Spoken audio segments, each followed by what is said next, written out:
편안하게 오늘도 사자성어 이야기 들어보세요. 그럼 바로 시작합니다. 동가홍상, 동가홍상. 버스에서 만난 아주머니가 저에게 하신 말씀이 계속 생각나요. 얘야, 네가 입고 있는 그 빨간 원피스 정말 예쁘다. 우리 딸도 똑같은 걸 가지고 있는데 얼마 줬니? 저는 당황해서 이거요? 그냥 인터넷에서 샀는데? 하고 얼버무렸거든요. 사실 그 옷은 백화점에서 산 꽤 비싼 브랜드 제품이었어요.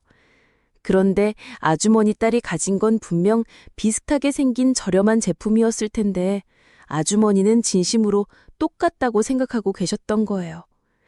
이런 상황을 표현하는 재미있는 사자성어가 있어요. 바로 동가홍상이라는 말인데요. 동은 같을 동, 가는 갑가, 홍은 붉을 홍, 상은 치마 상자를 써서 같은 값에 빨간 치마라는 뜻이에요. 겉으로 보기에는 똑같아 보이지만 실제로는 품질이나 가치가 다른 물건들을 비교할 때 쓰는 말이거든요. 요즘으로 치면 명품과 짝퉁이 겉모습만 비슷한 상황 같은 거죠. 그런데 이 말이 어떻게 생겨났는지 아세요? 중국 당나라 시대에 실제로 있었던 일이에요. 황제의 총애를 받던 양귀비가 어느 날 아름다운 빨간 비단 치마를 입고 궁궐을 거닐었대요. 그 모습이 너무나 아름다워서 궁녀들과 귀족 부인들이 모두 똑같은 치마를 갖고 싶어 했어요.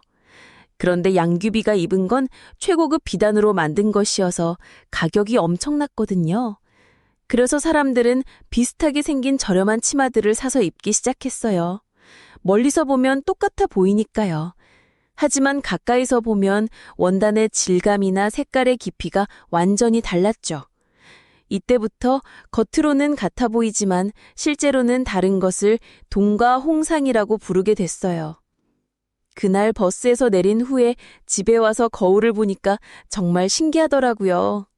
제가 입은 옷이 그렇게 특별해 보이지 않았거든요. 아주머니가 딸과 비교하며 말씀하셨을 때는 마치 제가 뭔가 가짜를 들킨 것 같은 기분이었는데 사실 진짜는 제 옷이었던 거죠. 그때 깨달았어요. 진짜 가치는 남들이 알아봐주는 게 아니라 그 안에 담긴 정성과 시간에 있다는 걸요. 동가홍상처럼 보이는 것과 진짜는 다르지만 때로는 그 차이를 아는 것만으로도 충분한 것 같아요. 동기상구, 동기상구. 40살이 되던 해 처음으로 깨달은 게 있어요. 친구라고 생각했던 사람들이 하나둘씩 멀어져 가더라고요. 성공하면 시기하고 실패하면 위로한다며 뒤에서 수근거리고 정말 외롭더라고요. 그런데 이상하게도 그때 나타난 사람이 있었어요. 동기상구. 똑같은 기운을 가진 사람끼리 서로 찾아간다는 뜻이에요. 동은 같다는 뜻이고 기는 기운이나 마음가짐을 말해요. 상은 서로, 구는 찾아간다는 의미거든요. 쉽게 말하면 비슷한 마음을 가진 사람들이 자연스럽게 만나게 된다는 거예요. 이 말이 처음 나온 건 중국 전국시대예요. 맹자라는 철학자가 한 말인데 당시 세상은 정말 혼란스러웠어요. 나라마다 전쟁을 벌이고 사람들은 생존을 위해 서로를 속이고 배신하던 시대였거든요. 그런 암울한 현실 속에서 맹자는 발견했어요. 아무리 세상이 어지러워도 진짜 선한 마음을 가진 사람들은 결국 서로를 알아보고 만나게 된다는 걸요. 마치 자석처럼 서로를 끌어당기더라는 거예요. 맹자는 이걸 보고 희망을 느꼈어요. 인간의 본성은 선하고 그 선함이 같은 선함을 부르는구나 하고 말이에요. 그때 제가 만난 사람도 그랬어요. 회사에서 정말 힘들어하던 어느 날 엘리베이터에서 우연히 만난 분이었어요. 서로 한마디도 안 했는데 왠지 비슷한 기운이 느껴지더라고요. 며칠 후 복도에서 다시 마주쳤을 때 자연스럽게 인사를 나누게 됐고 이야기를 해보니 저랑 똑같은 고민을 하고 계시더라고요. 진짜 의미 있는 일을 하고 싶은데 현실은 그렇지 못해서 괴로워하시는 거예요. 그분과 이야기하면서 깨달았어요. 제 주변에서 떠나간 사람들은 애초에 저와 다른 마음을 가진 사람들이었구나. 그리고 진짜 통하는 사람은 결국 나타나는구나. 같은 마음을 가진 사람들은 결국 만나게 되어 있어요. 억지로 만들 수 있는 인연이 아니라 자연스럽게 끌려서 만나는 거거든요. 동성이속, 동성이속. 긴급 속보입니다. 제 마음에 큰 변화가 생겼어요. 방금 전까지만 해도 완전히 다른 사람이었는데 말이에요. 아니, 사실 제가 갑자기 다른 사람이 된 건 아니고요. 오히려 저와 똑같은 목소리를 가진 사람을 만났는데 그 사람이 저와는 완전히 다른 삶을 살고 있더라고요. 정말 신기했어요. 오늘 말씀드릴 사자성어는 바로 동성이속이에요. 같을 동, 소리성, 다를 이, 풍속속. 같은 소리이지만 다른 풍속이라는 뜻인데요. 쉽게 말하면 겉으로는 똑같아 보이지만 속은 완전히 다르다는 의미예요. 마치 똑같은 브랜드 가방이어도 하나는 정품이고 하나는 짝퉁인 것처럼 겉모습만으로는 구별하기 어려운 상황을 말할 때 쓰는 표현이거든요. 특히 사람들이나 문화를 비교할 때 많이 사용해요. 그런데 이 말이 어떻게 생겨났는지 아세요? 바로 중국 전국시대 때의 이야기인데요. 당시 각 나라마다 언어는 비슷했지만 풍습과 문화가 완전히 달랐어요. 예를 들어 제나라 사람과 초나라 사람이 만나서 대화를 할 때 말은 통하지만 생각하는 방식이나 행동 양식은 정반대였던 거죠. 특히 제나라는 상업을 중시해서 돈을 벌기 위해서라면 뭐든지 하는 실용주의 문화였는다. 초나라는 명예와 의리를 최고로 여기는 무사 문화였어요. 똑같은 중국어를 쓰면서도 하나는 이익을 추구하고 하나는 정신적 가치를 추구했던 거예요. 만약 여러분이 그 시대에 살았다면 정말 혼란스러웠을 것 같아요. 아까 제가 말씀드린 똑같은 목소리를 가진 사람 이야기로 돌아가 볼게요. 그 사람은 저와 정말 목소리가 똑같았는데 통화할 때 가족들도 구분 못할 정도였거든요. 그런데 막상 만나서 이야기해보니 완전히 다른 사람이었어요. 저는 조심스럽고 신중한 성격인데 그 사람은 즉흥적이고 모험적인 스타일이더라고요. 똑같은 소리를 내지만 완전히 다른 사람이었던 거죠. 그때 깨달았어요. 겉으로 드러나는 것만으로 사람을 판단하면 안 되겠구나 하고요.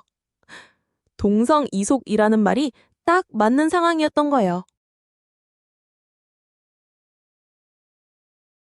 등록망촉, 등록망촉. 길고양이를 보면서 문득 든 생각이 있어요. 매일 아침 출근길에 만나는 그 고양이는 참 신기해요. 제가 밥을 주면 얌얌 먹으면서도 눈은 계속 다른 곳을 향하고 있거든요. 더 좋은 먹이가 있을까봐, 더 따뜻한 곳이 있을까봐 항상 두리번거리는 모습이 어쩐지 제 자신과 너무 닮아 있더라고요. 오늘 여러분께 소개할 사자성어는 바로 등롱망촉이에요. 득은 얻을 득, 롱은 롱서라는 지명을 가리키는 롱, 망은 바랄 망, 촉은 촉나라를 가리키는 촉이에요. 쉽게 말하면 롱서 땅을 얻고 나서 또 촉나라를 바란다는 뜻이에요. 이게 무슨 말이냐면 이미 얻은 것으로는 만족하지 못하고 계속해서 더 많은 것을 욕심내는 상황을 표현하는 말이에요.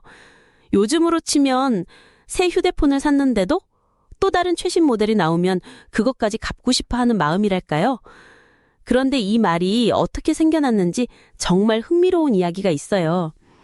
때는 후한시대, 광무제 유수라는 황제가 있었어요. 그에게는 마원이라는 장군이 있었는데 이 사람이 정말 욕심이 많았거든요. 마원이 롱서라는 서쪽 땅을 정복했을 때 사람들은 그가 돌아와서 승리를 축하할 줄 알았어요. 그런데 마원은 롱서에서 바라본 총나라 땅이 너무 비옥하고 좋아 보이는 거예요. 황제에게 편지를 보내면서 이렇게 말했어요. 폐하, 롱서를 얻긴 했지만 총나라도 함께 정복하면 얼마나 좋겠습니까? 광무제는 이 소식을 듣고 한숨을 쉬며 말했어요. 사람의 욕심이란 정말 끝이 없구나. 롱서를 업고도 또 총나라를 바라는구나. 저도 그 길고양이를 보면서 깨달았어요. 제가 늘 뭔가 부족하다고 느끼며 살아왔다는 걸요. 새 직장을 얻으면 더 좋은 직장을, 월급이 오르면 더 높은 월급을, 작은 성공을 하면 더 큰 성공을 바라면서 말이에요. 지금 가진 것에 감사하기보다는 없는 것만 자꾸 눈에 밟히더라고요. 그날 그 고양이가 밥을 다 먹고 나서는 처음으로 제 눈을 똑바로 쳐다보며 만족스럽게 그르렁거리는 모습을 봤어요. 지금 이 순간의 따뜻함과 배부름에 온전히 집중하는 그 모습이 어쩌면 우리가 배워야 할 진짜 지혜일지도 모르겠다는 생각이 들었거든요. 등고잡이, 등고잡이. 40살이 되던 해 처음으로 등산을 시작했어요. 동네 뒷산도 제대로 올라본 적 없던 제가 갑자기 무슨 등산이냐고요? 그때 제 인생이 완전히 꼬여 있었거든요. 회사에서는 승진해서 밀려났고 집에서는 아이들과의 대화도 점점 줄어들고 있었어요. 뭔가 큰 변화가 필요했는데 문득 산에 올라가 보고 싶다는 생각이 들었어요. 그런데 여러분, 등고잡이라는 사자성어 아세요? 등은 오를 등, 고는 높을 고, 자는 스스로 자, 비는 낮을 비예요. 높은 곳에 오르려면 낮은 곳부터 시작해야 한다는 뜻이거든요. 처음엔 단순히 산을 오를 때 발밑부터 차근차근 올라가야 한다는 의미로만 생각했어요. 이 말이 어떻게 생겨났는지 정말 재미있는 이야기가 있어요. 춘추전국 시대 때 공자님이 하신 말씀에서 나온 건데요. 어느 날 제자들이 공자님께 물었어요. 선생님, 어떻게 하면 큰 성취를 이룰 수 있나요? 그때 공자님이 창밖을 보시더니 이렇게 말씀하셨어요. 저 높은 산을 보아라. 산꼭대기에 오르고 싶다면 어디서부터 시작해야겠느냐? 제자들이 발밑에서부터요. 라고 답하자 공자님이 빙그레 웃으시며 바로 그것이다. 높은 곳에 오르려면 반드시 낮은 곳부터 시작해야 한다고 하셨거든요. 그때는 전쟁이 끊이지 않던 시대였는데 모든 사람들이 하루아침에 큰 성공을 꿈꾸고 있었어요. 하지만 공자님은 이미 2500년 전에 진짜 성공의 비밀을 알고 계셨던 거죠. 그래서 그때 제가 처음 산에 올라가면서 깨달은 게 바로 이거였어요. 정상만 바라보고 무작정 뛰어 올라가려고 하니까 금세 숨이 차고 다리가 풀리더라고요. 그런데 발밑 돌멩이 하나하나 조심스럽게 디디면서 천천히 올라가니까 어느새 중턱까지 올라와 있었어요. 그 순간 문득 깨달았거든요. 제가 회사에서도 가정에서도 계속 실패했던 이유가 바로 이거였구나. 한 번에 큰 변화만 바라고 기초부터 차근차근 쌓아 올리는 걸 게을리했던 거예요. 진짜 높은 곳에 오르고 싶다면 가장 낮은 곳에서부터 한 걸음씩 시작하는 게 정답이더라고요. 등하불명, 등하불명. 김치찌개를 끓이면서 갑자기 깨달은 게 있어요. 아니, 정확히는 김치찌개를 망치면서 깨달았다고 해야겠네요. 엄마가 해주시던 그 맛을 내려고 똑같은 재료로 똑같이 따라했는데 왜 맛이 안 나는 거죠? 분명히 다 봤는데, 옆에서 계속 지켜봤는데 말이에요. 그런데 이게 바로 오늘 이야기할 등하불명이라는 말과 딱 맞아떨어지더라고요. 등하불명, 한 글자씩 풀어보면 등은 등불, 하는 아래, 불은 아니, 명은 밝다는 뜻이에요. 즉, 등불 아래가 오히려 어둡다는 말이거든요. 이상하죠? 등불이 밝게 비추고 있는데 바로 그 아래가 어둡다뇨. 이건 우리가 가장 가까이 있는 것일수록 제대로 보지 못한다는 의미예요. 마치 내 코끝에 뭔가 묻어 있으면 정작 내가 모르는 것처럼 말이에요. 가장 잘 알 것 같은 것들을 오히려 놓치고 있다는 거죠. 이 말이 어떻게 생겨났는지 정말 재미있는 이야기가 있어요. 중국 당나라 때 한요라는 학자가 있었는데요. 이 사람이 어느 날 밤 책을 읽고 있었어요. 그런데 아무리 읽어도 이해가 안 되는 구절이 하나 있더라고요. 밤새도록 고민하고 또 고민했지만 답을 찾을 수가 없었어요. 그런데 아침이 되어서 등불을 끄고 창문을 열었더니 어떻게 됐을 것 같아요? 그 어려운 구절의 해답이 바로 책 옆에 놓여 있던 주석서에 적혀 있었던 거예요. 밤새 등불 바로 아래 있었던 건데 정작 그는 그걸 보지 못했던 거죠. 등불이 너무 밝아서 오히려 바로 아래쪽은 그림자가 져서 어두웠거든요. 한유는 그때 깨달았어요. 아, 내가 멀리서 답을 찾으려고 했구나. 가장 가까운 곳에 있던 걸 놓쳤구나 하고 말이에요. 그래서 제가 김치찌개를 망쳤던 이유도 이것 때문이었어요. 엄마 요리를 수없이 봤지만 정작 가장 중요한 건 놓치고 있었던 거예요. 소금을 넣는 타이밍, 불의 세기를 조절하는 미묘한 손놀림, 김치를 볶는 그 절묘한 순간들 말이에요. 너무 가까이 있어서 당연하다고 생각했던 것들이 사실은 가장 소중한 비밀이었던 거죠.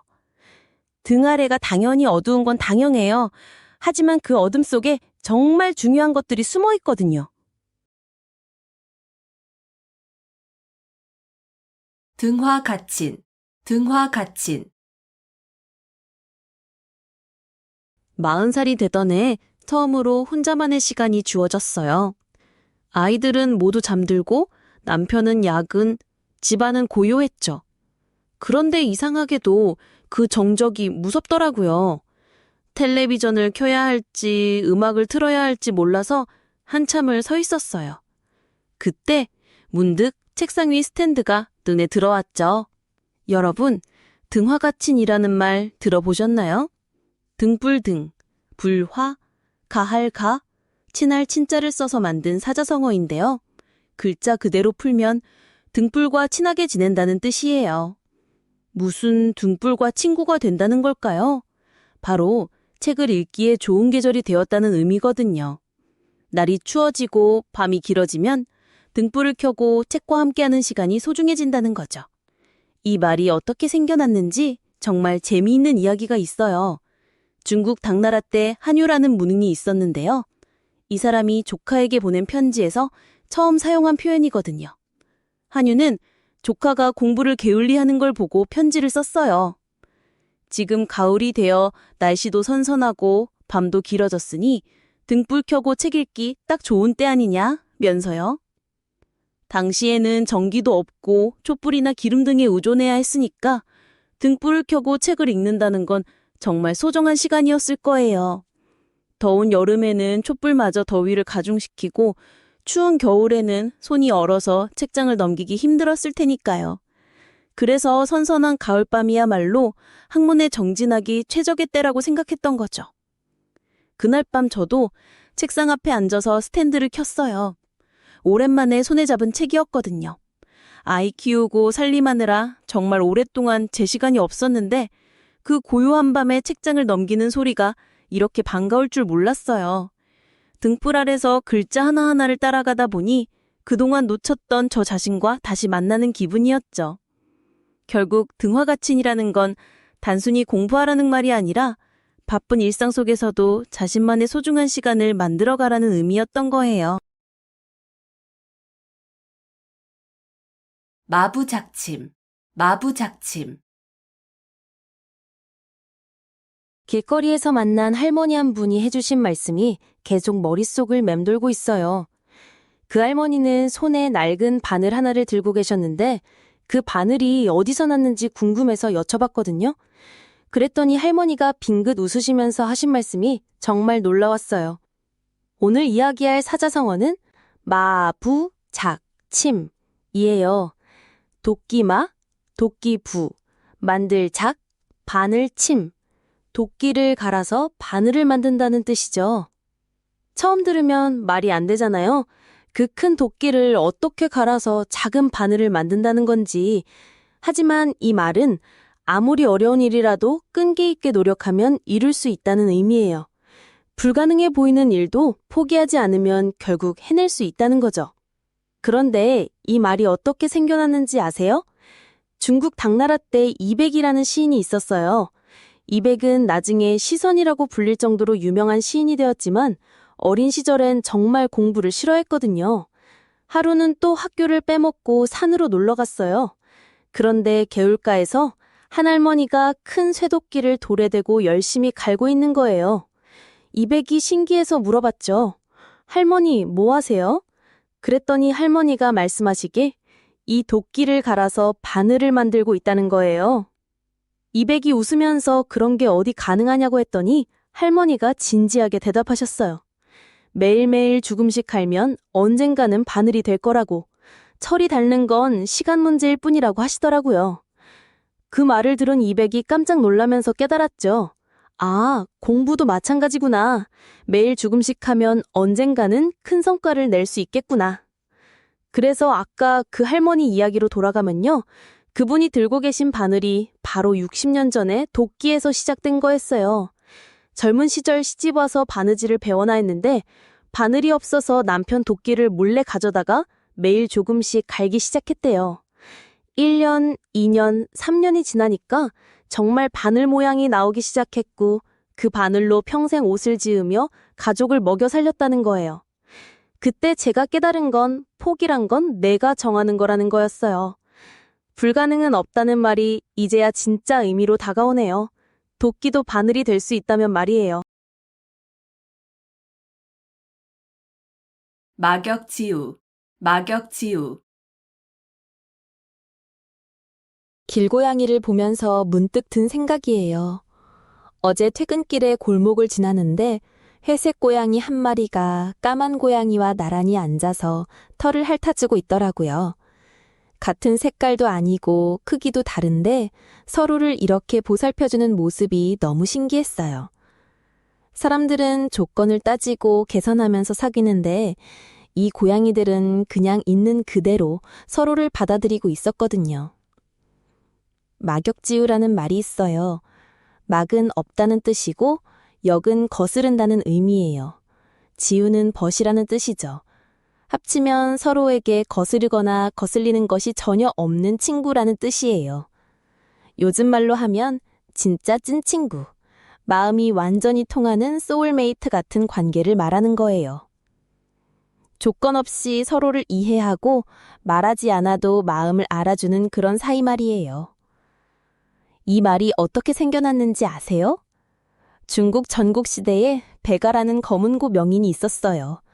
그런데 백아가 아무리 아름다운 곡을 연주해도 사람들은 그 진짜 의미를 몰랐어요. 그러던 어느 날 종작이라는 나무꾼을 만났어요. 백아가 높은 산을 떠올리며 연주하자 종작이가 말했어요. 태산처럼 우뚝 솟은 느낌이네요.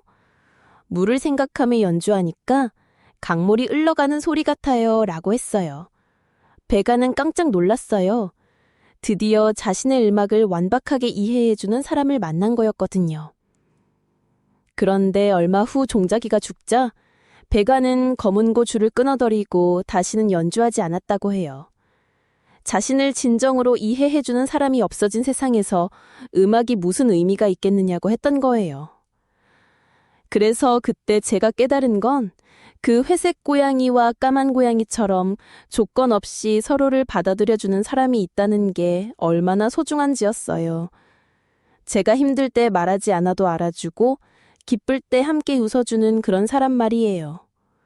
종작이처럼 제 마음의 소리를 들어주는 사람이 있다면 그게 바로 막역지우인 거죠. 진짜 친구는 멀리 있어도 마음으로 연결되어 있는 사람이에요. 만고풍상, 만고풍상. 버스에서 만난 아주머니가 갑자기 저에게 하시는 말이 있었어요. 젊은이, 세상이 참 어렵지? 하시면서 창밖을 바라보시더라고요. 그 순간 아주머니 얼굴에 새겨진 깊은 주름들이 눈에 들어왔어요. 마치 오랜 세월 겪어온 모든 이야기가 그 주름 하나하나에 담겨 있는 것 같았거든요. 오늘 말씀드리고 싶은 사자성어가 바로 망고풍상이에요. 만만, 옛고, 바람풍, 서리상. 만년이라는 아주 긴 세월 동안 바람과 서리를 맞으며 견뎌왔다는 뜻이에요. 쉽게 말하면 오랜 세월 동안 온갖 시련과 고난을 겪어왔다는 의미거든요. 바람과 서리가 왜 시련을 상징하는지 아세요? 바람은 때로는 부드럽게 불어오지만 때로는 모든 걸 날려버릴 만큼 거세게 몰아치잖아요. 서리는 차가운 겨울밤에 내려앉아서 연약한 것들을 얼려 죽게 만들고요. 그런 혹독한 자연 앞에서도 굳건히 버텨내는 것, 그게 바로 망고풍상의 정신이에요. 이 말이 어떻게 생겨났는지 이야기해 드릴게요. 중국 당나라 시대에 두보라는 시인이 있었어요.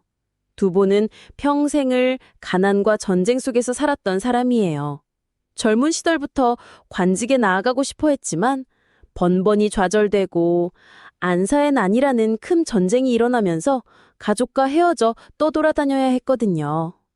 그런데 신기한 건 두보가 그 모든 고난 속에서도 시를 포기하지 않았다는 거예요. 오히려 자신이 겪은 아픔과 백성들의 고통을 시에 담아냈어요. 그가 쓴 시 중에 망고 상심 일편시라는 구절이 있어요. 만년 동안 쌓인 시름이 한 편의 시가 되었다는 뜻이에요. 여기서 망고풍상이라는 말이 나온 거죠. 만약 여러분이 두보의 상황이었다면 어땠을까요? 꿈을 이루지 못하고 전쟁 때문에 사랑하는 가족과 헤어지고 가난 때문에 하루하루 끼니를 걱정해야 하는 상황이었다면요. 포기하고 싶지 않았을까요? 하지만 두보는 그 모든 풍상 속에서도 자신만의 길을 걸었어요. 그 버스에서 만난 아주머니 이야기로 돌아가 볼게요. 아주머니는 계속 말씀하셨어요. 나도 젊을 땐 힘들다고 생각했는데 지나고 보니 그때가 제일 쉬웠더라고. 하시면서 웃으시더라고요. 그때 저는 깨달았어요. 아주머니가 겪어오신 수십 년의 세월이 바로 만고풍상이구나 하고요. 결혼해서 아이를 낳고 키우고 경제적으로 어려운 시기도 있었을 테고 가족의 병이나 이별도 겪으셨을 거고요. 사회가 변하면서 적응해야 할 일들도 많았을 거예요. 하지만 아주머니는 그 모든 걸 견뎌내시고 지금 이 자리에 앉아 계신 거잖아요. 만고풍상은 단순히 고생했다는 게 아니에요. 그 모든 시련을 통과하면서도 자신을 잃지 않고 굳건히 서 있는 것. 그게 진짜 만고풍상이에요. 바람과 서리를 맞아도 뿌리를 깊이 내린 나무처럼 말이에요. 만학천봉, 만학천봉. 갑자기 손이 떨리기 시작했어요. 무대 위에 올라가기 직전이었거든요. 100명도 안 되는 작은 발표였는데 심장이 터질 것 같더라고요. 그런데 옆에 있던 선배가 조용히 말해줬어요. 걱정 마. 저기 앉은 사람들도 다 너처럼 떨었던 순간이 있어. 바로 그 순간 떠오른 말이 만학천봉이에요. 만은 일만만, 학은 골짜기 학, 천은 일천천, 봉은 봉우리 봉이거든요. 1만 개의 골짜기와 1천 개의 봉우리라는 뜻이죠. 엄청나게 많은 험한 산과 깊은 골짜기가 첩첩산중으로 이어져 있다는 의미예요. 근데 이게 단순히 산 풍경을 말하는 게 아니라 극복해야 할 어려움이 끝없이 많다는 뜻으로 쓰이거든요. 그런데 이 말이 어떻게 생겨났는지 아세요? 중국 당나라 시대에 두보라는 시인이 있었어요. 그 시절 중국은 알록산의 난이라는 큰 전쟁으로 온 나라가 쑥대밭이 되었거든요. 두보는 가족과 헤어져 홀로 험한 산길을 걸어야 했어요. 밤에는 늑대 울음소리가 들리고 낮에는 산적들이 나타날까봐 전전긍긍했죠. 그가 쓴 시에서 만학천봉이라는 표현이 나왔는데 정말 절망적인 상황이었어요. 한 고개를 넘으면 또 다른 고개가 기다리고 한 골짜기를 지나면 더 깊은 골짜기가 나타나고 끝이 보이지 않는 시련의 연속이었거든요. 그런데 신기한 건 두보가 포기하지 않았다는 거예요. 오히려 그 많은 고난을 다 겪고 나서 더 깊이 있는 시를 쓸 수 있게 되었다고 해요. 그래서 그때 제가 깨달은 건 무대 위의 떨림도 결국 제가 넘어야 할 작은 봉우리 중 하나라는 거였어요. 그 발표가 끝나고 나니까 정말 다른 사람이 된 기분이더라고요. 그 떨림 뒤에 숨어있던 진짜 제 목소리를 찾을 수 있었거든요. 인생이라는 건 정말 만학천봉 같아요. 하지만 그 험한 길을 걸어본 사람만이 진짜 아름다운 풍경을 볼 수 있는 것 같아요. 망냥보뢰, 망냥보뢰. 여러분, 방금 알게 된 사실인데 정말 소름 돋더라고요. 제가 매일 지나다니는 동네 편의점 사장님이 작년에 사업을 완전히 접을 뻔했다는 거예요. 그런데 지금은 오히려 장사가 더 잘 되고 있어요. 도대체 무슨 일이 있었던 걸까요? 오늘 말씀드릴 사자성어는 바로 망양보래예요. 망은 이를 망, 양은 양양, 보는 보충할 보, 뇌는 우리 뇌자를 써요. 직역하면 양을 잃고 우리를 고친다는 뜻인데 쉽게 말해서 실패를 경험한 후에라도 뒤늦게 대비책을 마련하면 더 큰 손실을 막을 수 있다는 의미거든요. 이미 일이 벌어진 다음이라도 포기하지 말고 다시 시작하면 된다는 희망적인 메시지가 담겨 있어요. 그런데 이 말이 어떻게 생겨났는지 아세요? 중국 전국시대에 장왕이라는 임금이 있었어요. 신하 중에 장원이라는 사람이 목축업을 하고 있었는데 어느 날 늑대가 나타나서 양 몇 마리를 물어갔어요. 주변 사람들이 빨리 우리를 튼튼하게 고치라고 했는데 장원은 이미 잃은 양은 돌아오지 않는다며 그냥 넘어갔어요. 그런데 며칠 후 늑대가 또 나타나서 이번엔 거의 모든 양을 잃고 말았죠. 그제서야 장원이 정신을 차리고 우리를 완전히 새로 만들었어요. 신기하게도 그 다음부터는 양들이 다시 늘어나기 시작했고 오히려 전보다 더 많은 양을 기를 수 있게 됐다고 해요. 그래서 그때 제가 깨달은 건데요. 편의점 사장님도 마찬가지였어요. 작년에 매출이 급격히 떨어지면서 문을 닫을 위기에 처했을 때 처음엔 코로나 때문이라며 체념하고 계셨거든요. 그런데 어느 순간 마음을 바꿔서 완전히 새로운 시도를 해보신 거예요. 배달 서비스도 시작하고 젊은 손님들이 좋아할 만한 상품들로 바꾸고 매장도 깔끔하게 리모델링 하셨죠. 그리고 위기가 오히려 더 큰 기회가 된 셈이에요. 이미 늦었다고 생각할 때가 진짜 시작이라는 것. 그게 바로 망양보래의 진짜 의미인 것 같아요. 망운지정, 망운지정. 40살이 되던 해 처음으로 부모님께 화를 냈어요. 그것도 아주 크게요. 지금 생각해보면 정말 바보 같은 일이었는데 그때는 제가 너무 힘들었거든요. 직장에서도 스트레스 받고 연애도 잘 안 되고 뭔가 인생이 꼬여 있는 것 같았어요. 그런 상황에서 엄마가 자꾸 이것저것 간섭하시니까 폭발해버린 거죠. 제발 좀 내버려 두세요 하면서 전화를 끊어버렸어요. 그런데 여러분, 망운지정이라는 말 들어보셨나요? 망은 바라볼 망자, 운은 구름 운자, 지는 어조사, 정은 정자예요. 직역하면 구름을 바라보는 마음이라는 뜻인데 실제로는 돌아가신 부모님을 그리워하는 간절한 마음을 뜻하는 말이에요. 왜 하필 구름일까요? 부모님이 하늘나라에 계신다고 생각해서 하늘의 구름을 보며 그리워한다는 의미거든요. 이 말이 어떻게 생겨났는지 정말 가슴 아픈 이야기가 있어요. 중국 위나라 시대에 정현이라는 사람이 있었는데 이 사람이 어머니를 무척 사랑했어요. 그런데 어머니가 돌아가신 후에 너무나 그리워서 매일 하늘을 올려다보며 구름을 바라봤다는 거예요. 구름 한 점 한 점이 어머니 같아서 바람에 흘러가는 구름을 보면서 어머니도 저렇게 멀리 가시는 건가? 하며 눈물을 흘렸다고 해요. 정현은 평생 어머니를 그리워하며 살았고 사람들은 그의 마음을 망혼지정이라고 불렀던 거죠. 엄마한테 화를 낸 지 일주일 후에 갑자기 엄마가 쓰러지셨다는 연락을 받았어요. 급하게 병원으로 달려갔는데 다행히 큰 병은 아니었지만 그 순간 정말 온 세상이 무너지는 것 같았어요. 병상에 누워 계신 엄마를 보면서 내가 정말 바보였구나 하는 생각이 들었거든요. 엄마의 간섭이라고 생각했던 모든 게 사실은 사랑이었다는 걸 그제야 깨달았어요. 그때 처음으로 망혼지정이라는 말의 무게를 느꼈어요.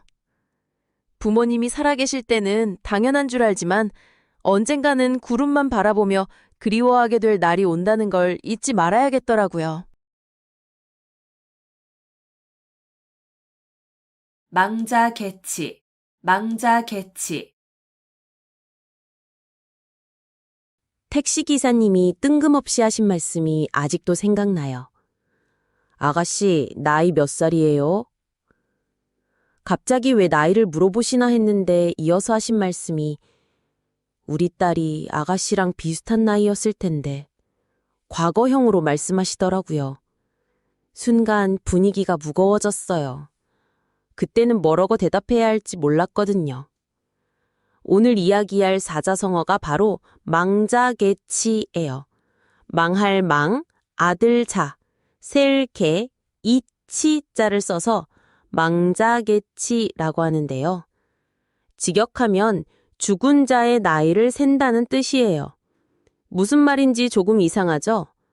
이미 세상을 떠난 사람의 나이를 계산한다니 말이에요. 이 말은 자식을 잃은 부모의 마음을 표현한 거예요. 세상을 떠난 자식이 만약 살아있었다면 지금 몇 살이었을까? 이런 생각을 멈출 수 없는 부모의 심정을 담은 말이거든요. 시간이 흘러도 마음속에서는 그 아이가 계속 자라나고 있는 거죠. 그런데 이 말이 어떻게 생겨났는지 아세요? 중국 한나라 때 유양이라는 학자가 쓴 설원이라는 책에 나오는 이야기예요. 한 어머니가 어린 아들을 잃고 나서도 매년 그 아이의 생일이 되면 우리 아이가 살아있었다면 이제 몇 살이 되었을 텐데 라고 중얼거렸다고 해요. 주변 사람들은 그 어머니를 이상하게 봤지만 사실 이건 부모라면 누구나 이해할 수 있는 마음이잖아요. 시간은 흘러가는데 마음 한구석에는 그때 그 모습 그대로 남아있는 거예요. 그 택시기사님도 그런 마음이셨구나 싶었어요. 저를 보시면서 딸 생각이 나셨던 거겠죠. 아마 마음속으로는 우리 딸이 살아있었다면 저 아가씨처럼 예쁘게 자랐을 텐데 이런 생각을 하셨을 거예요. 그때서야 왜 갑자기 나이를 물어보셨는지 알 것 같았어요. 저와 비슷한 나이의 딸을 마음속에서 키우고 계셨던 거죠. 사랑하는 사람을 잃는다는 건 시간이 멈추는 게 아니라 혼자서 시간을 보내게 되는 거더라고요. 맥수지탄, 맥수지탄. 여러분, 아파트 베란다에서 키우던 화분이 죽어가는 걸 보면서 이상하게 눈물이 났던 적 있으세요? 저는 얼마 전에 정말 그랬거든요. 작은 선인장 하나였는데 몇 달 동안 정성껏 키워왔던 거예요. 그런데 며칠 출장을 다녀온 사이에 시들시들해져서 결국 말라 죽고 말았어요. 그 순간 든 생각이 이게 바로 맥수지탄이구나 싶더라고요. 맥수지탄은 맥보리, 수 이글, 지 어조사, 탄 탄식할 탄자로 이루어진 사자성어예요. 글자 그대로 불면 보리가 무성하게 자란 것을 보고 탄식한다는 뜻인데요. 그런데 왜 보리가 잘 자라는 걸 보고 탄식을 할까요? 이상하죠? 사실 이 말 속에는 정말 깊은 의미가 숨어 있어요. 옛 고향이나 영화로웠던 과거를 그리워하며 세월의 무상함을 느낄 때 쓰는 표현이거든요. 한때는 화려했던 곳이 지금은 황폐해져서 보리밭만 무성한 모습을 보며 느끼는 쓸쓸함과 아쉬움을 담은 말이에요. 그런데 이 말이 어떻게 생겼는지 아세요? 은나라 말기로 거슬러 올라가는 이야기예요. 은나라 왕족이었던 기자라는 사람이 있었는데 마지막 왕인 주왕이 너무 포악하고 사치스러워서 나라가 망해가는 걸 지켜봐야 했어요. 결국 주나라가 은나라를 멸망시키고 말았죠. 몇 년이 지나 기자가 옛 은나라 도읍지였던 조가를 다시 찾아갔는데 한때 화려했던 궁궐과 번화했던 거리는 모두 사라지고 그 자리에는 보리만 무성하게 자라고 있었어요. 기자는 그 모습을 보며 깊은 탄식을 내뱉었고 슬픈 노래를 지어 불렀다고 해요. 바로 그때부터 맥스지탄이라는 말이 생겨난 거예요. 제가 그 화분을 바라보며 느꼈던 감정도 비슷했던 것 같아요. 매일 아침 물을 주고 저녁에 햇빛 잘 드는 곳으로 옮겨주면서 정말 애지중지했거든요. 작은 새싹이 돋을 때마다 신기해하고 조금씩 자라는 모습을 보며 뿌듯해했는데요. 그런데 결국 제 손으로 키운 소중한 곳이 사라져버리니까 그 자리에 남은 마른 흙과 시든 잎사귀들이 마치 기자가 본 보리밭처럼 느껴졌어요. 시간은 참 잔인하게 흘러가고 우리가 소중히 여기던 것들도 언젠가는 추억 속으로 사라지게 되는구나 하는 생각이 들었거든요. 결국 세월 앞에서는 모든 게 무력할 수밖에 없지만 그래서 지금 이 순간이 더 소중한 거겠죠. 면종복배, 면종복배.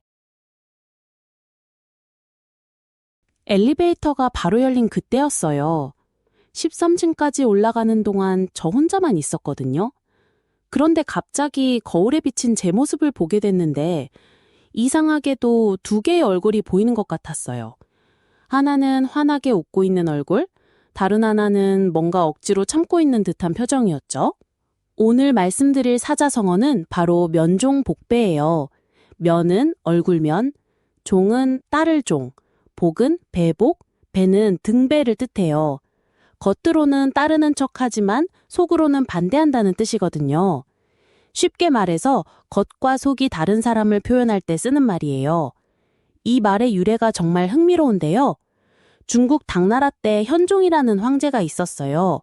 이 황제는 양귀비라는 절세미인에게 완전히 빠져서 나라 일은 뒷전이었죠. 신하들은 걱정이 태산 같았지만 감히 황제에게 직언을 할 수가 없었거든요. 그래서 조정에서는 모두 폐하의 뜻이 옳습니다 라고 말하면서도 뒤돌아서서는 이러다가 나라가 망한다고 수군거렸어요. 바로 이런 상황에서 면종복배라는 말이 생겨났답니다. 그 엘리베이터에서 거울을 보던 순간 저도 똑같았다는 걸 깨달았어요. 그때 저는 회사에서 정말 힘든 프로젝트를 맡고 있었거든요. 상사가 말도 안 되는 지시를 내렸는데 회의실에서는 네, 알겠습니다 라고 대답했지만 속으로는 이건 절대 안 될 텐데 라고 생각하고 있었죠. 동료들과 커피 마실 때는 정말 말이 안 되지 않냐? 며 불평했으면서도 정작 상사 앞에서는 고개를 끄덕이고 있었던 거예요. 그 순간 깨달았어요. 진짜 용기는 솔직함에서 나온다는 걸요. 면종복배로 살면 결국 아무것도 바뀌지 않거든요. 명경지수, 명경지수. 벚꽃이 지는 걸 보면서 든 생각이에요. 꽃잎이 하나 둘 떨어지는데 바람이 불어도 물결이 일어도 결국은 고요해지더라고요. 그 순간 문득 깨달았어요. 내 마음도 저렇게 될 수 있구나. 명경지수라는 말 들어보셨나요? 명은 밝을 명, 경은 거울경, 지는 그칠 지, 수는 물수예요. 직역하면 밝은 거울과 고요한 물이라는 뜻이죠. 거울을 생각해 보세요. 정말 깨끗한 거울은 있는 그대로를 비춰주잖아요. 뭘 꾸미거나 왜곡하지 않고요. 그리고 잔잔한 호수의 물은 어떤가요? 바람이 불지 않으면 마치 거울처럼 하늘을 그대로 담아내죠. 명경지수는 바로 이런 상태를 말해요. 마음이 흔들리지 않고 맑고 평온한 상태를 뜻하는 거예요. 그런데 이 말이 어떻게 생겨나는지 아세요? 중국 위진남복조 시대의 유명한 문학가였던 도현명이란 사람이 있었어요.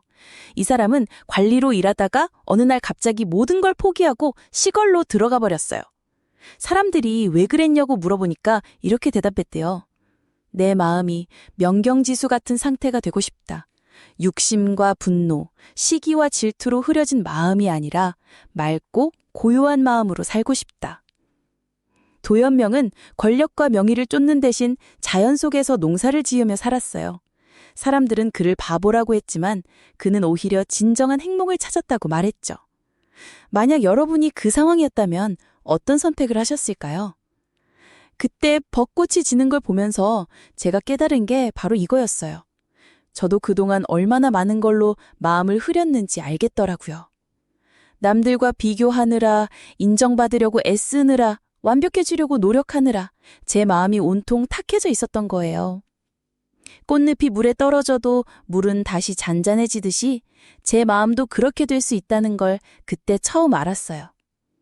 진정한 평온은 아무 일도 일어나지 않는 상태가 아니라 무슨 일이 일어나도 흔들리지 않는 마음에서 나오는 거더라고요. 명심불망, 명심불망. 벚꽃이 지는 걸 보면서 든 생각이에요.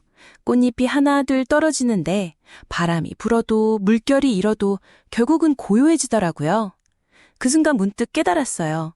내 마음도 저렇게 될 수 있구나. 명경지수라는 말 들어보셨나요? 명은 밝을 명, 경은 거울 경, 지는 그칠 지, 수는 물수예요. 직역하면 밝은 거울과 고요한 물이라는 뜻이죠. 거울을 생각해 보세요. 정말 깨끗한 거울은 있는 그대로를 비춰주잖아요. 뭘 꾸미거나 왜곡하지 않고요. 그리고 잔잔한 호수의 물은 어떤가요? 바람이 불지 않으면 마치 거울처럼 하늘을 그대로 담아내죠. 명경지수는 바로 이런 상태를 말해요. 마음이 흔들리지 않고 맑고 평온한 상태를 뜻하는 거예요. 그런데 이 말이 어떻게 생겨나는지 아세요? 중국 위진남복조 시대의 유명한 문학가였던 도현명이란 사람이 있었어요. 이 사람은 관리로 일하다가 어느 날 갑자기 모든 걸 포기하고 시골로 들어가 버렸어요. 사람들이 왜 그랬냐고 물어보니까 이렇게 대답했대요. 내 마음이 명경지수 같은 상태가 되고 싶다. 욕심과 분노, 시기와 질투로 흐려진 마음이 아니라 맑고 고요한 마음으로 살고 싶다. 도현명은 권력과 명예를 쫓는 대신 자연 속에서 농사를 지으며 살았어요. 사람들은 그를 바보라고 했지만 그는 오히려 진정한 행복을 찾았다고 말했죠. 만약 여러분이 그 상황이었다면 어떤 선택을 하셨을까요? 그때 벚꽃이 지는 걸 보면서 제가 깨달은 게 바로 이거였어요. 저도 그동안 얼마나 많은 걸로 마음을 흐렸는지 알겠더라고요. 남들과 비교하느라, 인정받으려고 애쓰느라, 완벽해지려고 노력하느라 제 마음이 온통 탁해져 있었던 거예요. 꽃잎이 물에 떨어져도 물은 다시 잔잔해지듯이 제 마음도 그렇게 될 수 있다는 걸 그때 처음 알았어요. 진정한 평온은 아무 일도 일어나지 않는 상태가 아니라 무슨 일이 일어나도 흔들리지 않는 마음에서 나오는 거더라고요. 명약관화, 명약관화. 벚꽃이 지는 걸 보면서 든 생각이에요. 꽃잎이 하나 둘 떨어지는데 바람이 불어도 물결이 일어도 결국은 고요해지더라고요. 그 순간 문득 깨달았어요. 내 마음도 저렇게 될 수 있구나. 명경지수라는 말 들어보셨나요? 명은 밝을 명, 경은 거울 경, 지는 그칠 지, 수는 물수예요. 직역하면 밝은 거울과 고요한 물이라는 뜻이죠. 거울을 생각해 보세요. 정말 깨끗한 거울은 있는 그대로를 비춰주잖아요. 뭘 꾸미거나 왜곡하지 않고요. 그리고 잔잔한 호수의 물은 어떤가요? 바람이 불지 않으면 마치 거울처럼 하늘을 그대로 담아내죠. 명경지수는 바로 이런 상태를 말해요. 마음이 흔들리지 않고 맑고 평온한 상태를 뜻하는 거예요. 그런데 이 말이 어떻게 생겨나는지 아세요? 중국 위진남복조 시대의 유명한 문학가였던 도현명이란 사람이 있었어요. 이 사람은 관리로 일하다가 어느 날 갑자기 모든 걸 포기하고 시골로 들어가 버렸어요. 사람들이 왜 그랬냐고 물어보니까 이렇게 대답했대요. 내 마음이 명경지수 같은 상태가 되고 싶다. 욕심과 분노, 시기와 질투로 흐려진 마음이 아니라 맑고 고요한 마음으로 살고 싶다. 도현명은 권력과 명예를 쫓는 대신 자연 속에서 농사를 지으며 살았어요.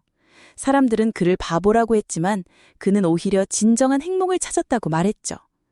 만약 여러분이 그 상황이었다면 어떤 선택을 하셨을까요? 그때 벚꽃이 지는 걸 보면서 제가 깨달은 게 바로 이거였어요. 저도 그동안 얼마나 많은 걸로 마음을 흐렸는지 알겠더라고요. 남들과 비교하느라, 인정받으려고 애쓰느라, 완벽해지려고 노력하느라 제 마음이 온통 탁해져 있었던 거예요. 꽃잎이 물에 떨어져도 물은 다시 잔잔해지듯이 제 마음도 그렇게 될 수 있다는 걸 그때 처음 알았어요.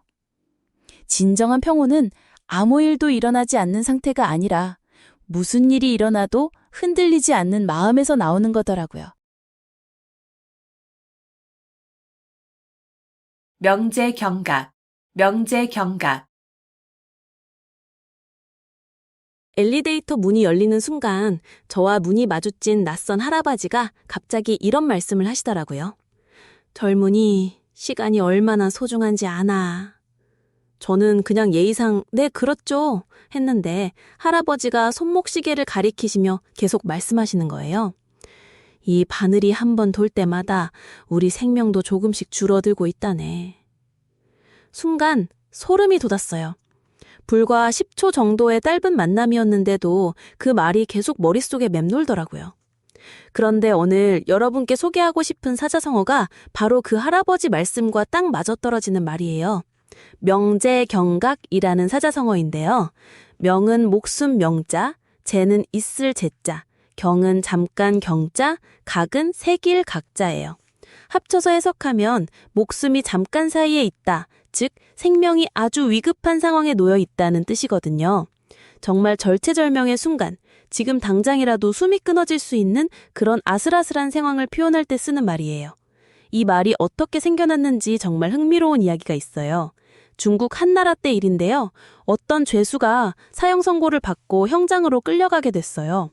그런데 그 죄수가 마지막 소원으로 황제에게 편지를 써달라고 했대요. 편지 내용이 정말 간절했어요. 폐하, 제 목숨이 이제 잠깐 사이에 달려 있습니다. 명제경각의 상황입니다. 그러면서 자신의 억울함을 호소했죠. 그런데 놀랍게도 황제가 그 편지를 읽고 마음이 움직여서 다시 한번 사건을 조사해보라고 명령했대요. 결국 그 죄수는 무죄로 판명되어 목숨을 구할 수 있었다고 해요. 정말 한순간의 차이로 생과 사가 갈린 거죠. 그 엘리베이터에서 할아버지를 만나고 나서 저도 깨달았어요. 그날 저는 회사에서 큰 실수를 해서 상사한테 엄청 혼났거든요. 집에 가는 길에 머릿속은 온통 내일 회사 가기 싫다, 이런 실수나 하는 내가 한심하다, 이런 생각뿐이었어요.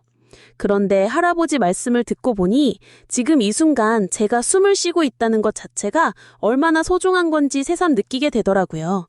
회사에서 혼난 것도 실수한 것도 결국 제가 살아있기 때문에 경험할 수 있는 일들이잖아요. 명제경각이라는 말은 단순히 죽음 앞의 상황만을 뜻하는 게 아니에요. 지금 이 순간이 얼마나 귀중한지, 우리가 당연하게 여기는 일상이 사실은 얼마나 소중한 선물인지를 깨닫게 해주는 말이에요. 그 할아버지 덕분에 저는 매일을 조금 더 소중하게 살게 됐거든요.